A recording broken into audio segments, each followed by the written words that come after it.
Okay, this exercise we're going to show you is called a Turkish get-up. It's part of that first phase program. The first important point is obviously the same hand in the air, the same knee is bent. Okay? Very important is when you lift a weight in the air, it's very important. The weight is kept almost like punching someone, so the wrist is always straight and the fist is always clenched.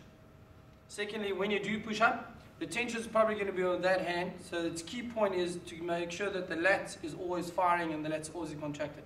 So the first movement is out of this position, is push up onto that elbow. Out of that movement, you push onto that hand.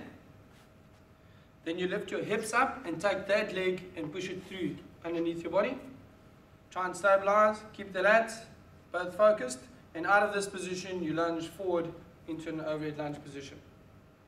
And you follow exactly the same way back. You step back into a lunge, you rest into that hand, you push your hips up and your leg through, you sit down on the floor, you lie down on that elbow, and you lie down on the back. And you repeat this on the right hand side and on the left hand side as part of the warm-up.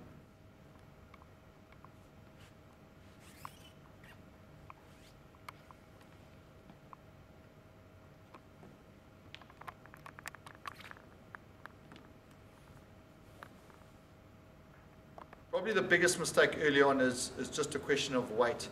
So, you know, with Carl, we didn't use a very heavy weight, and that's probably best to start off with, is just using something a bit lighter, even if you do think that it is too light, but just to get the whole technique and the movement of that exercise, so that there's a coordination within the system in terms of getting that exercise completed, rather than trying to work through much heavier weight and the exercise in itself is not correctly performed.